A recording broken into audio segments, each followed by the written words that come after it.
Assalamualaikum warahmatullahi wabarakatuh. Perkenalkan kami dari kelompok 23 dengan saya Ahmad Altofa Visiana dengan NIM akhir 306. Saya Bakti Putra Pertama dengan NIM akhir 330. Nah, di video kali ini kami akan mempresentasikan tentang perbandingan domino effect dan iceberg effect dalam keselamatan kerja pada sektor pertanian. Kenapa topik ini penting untuk dibahas? Karena sektor pertanian itu sebenarnya punya risiko kerja yang cukup tinggi, tapi sering dianggap biasa saja, padahal banyak kecelakaan yang terjadi dan penyebabnya itu tidak selalu terlihat secara langsung. Nah, kita masuk ke pengertian umum. Keselamatan dan kesehatan kerja atau K3 itu tujuannya adalah untuk melindungi pekerja dari kecelakaan dan risiko kerja. Di sektor pertanian sendiri, risikonya cukup tinggi, misalnya paparan pestisida yang berbahaya, penggunaan alat pertanian yang berat, dan kondisi lingkungan yang tidak selalu terkontrol. Nah, karena itu kita tidak bisa hanya melihat kecelakaan sebagai kejadian biasa, tapi perlu dianalisis penyebabnya secara lebih dalam. Supaya ke depannya bisa dicegah, bukan cuma ditangani setelah terjadi. Oke. Selanjutnya yaitu teori domino effect.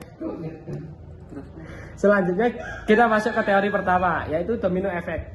Teori ini dikemukakan oleh Heinrich yang menjelaskan bahwa kecelakaan kerja itu terjadi karena rangkaian sebab akibat yang sifatnya linear. Jadi ibaratnya seperti domino, kalau satu terjatuh maka yang lainnya ikut terjatuh.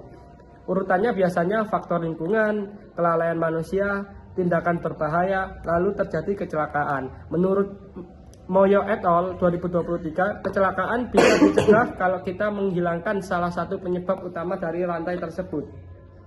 Jadi fokusnya di sini adalah mencari satu penyebab utama lalu diperbaiki. Nah, selanjutnya yaitu masuk ke teori iceberg effect. Berbeda dengan domino, kita punya teori iceberg effect. Apa sih iceberg effect itu?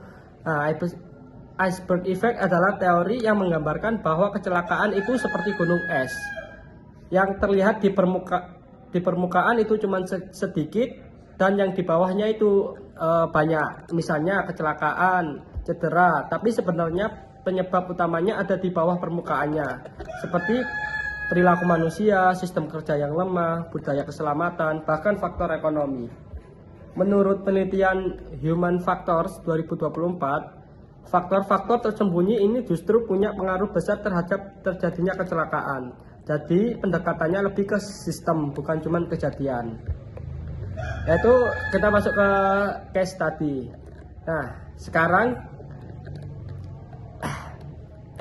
sekarang saya punya case study, yaitu petani yang keracunan pestisida. Kalau dilihat dari domino, petani ini tidak memakai APD, langsung terpapar pestisida, akhirnya keracunan. Selesai dan simpel. Tapi kalau kita pakai teori iceberg, ternyata petani tidak pakai APD karena tidak tahu pentingnya APD tersebut. Yang kedua, tidak ada pelatihan. Yang ketiga, ada tekanan ekonomi. Dan yang keempat, sistem pengawasan juga lemah. Jadi kelihatannya bahwa masalahnya jauh lebih kompleks. Dan ini sering terjadi di dunia nyata. Untuk slide ke-6 yaitu identifikasi masalah. Di slide ini kita membagi masalah menjadi dua, yaitu yang terlihat dan tersembunyi. Yang terlihat itu seperti apa? Seperti kecelakaan kerja, keracunan, dan cedera alat. Tapi yang tersembunyi bisa dari kurangnya pengetahuan petani, budaya kerja yang tidak aman, minim pelatihan, dan kebijakan yang kurang mendukung. Untuk slide ke-7 yaitu penanggulangan, yaitu strategi penanggulangannya. Kalau pakai domino itu seperti pakai APD, pengawasan langsung, hilangkan penyebab langsung. Tapi kalau pakai iceberg kita itu seperti edukasi dan pelatihan, perbaikan sistem kerja, membangun budaya keselamatan dan dukungan kebijakan pemerintah. Jadi iceberg itu lebih menyeluruh walaupun butuh waktu dan usaha yang lebih. Untuk perbandingannya di slide 8 ini inti dari pembahasan kita yaitu perbandingan kedua teori. Untuk domino itu lebih sederhana dan linear, cepat diterapkan dan tapi kurang mendalam. Untuk iceberg itu lebih kompleks, melihat banyak faktor, lebih akurat dan tapi butuh waktu dan sumber daya. Menurut Moyo et al. Tahun 2023, domino itu terbatas karena hanya melihat penyebab langsung. Sedangkan human factor tahun 2024 menyatakan bahwa pendekatan iceberg itu lebih efektif untuk jangka panjang. Untuk kesimpulannya, yaitu dari pembahasan tadi bisa disimpulkan bahwa domino hanya melihat permukaan, sedangkan iceberg itu melihat akar masalah dan lebih kompleks. Dan untuk sektor pertanian yang kompleks, pendekatan iceberg lebih relevan. Karena kecelakaan di pertanian tidak hanya soal kelalaian, tapi juga sistem, budaya, dan kondisi ekonomi. Jadi pencegahan harus menyentuh semuanya, bukan cuma gejala.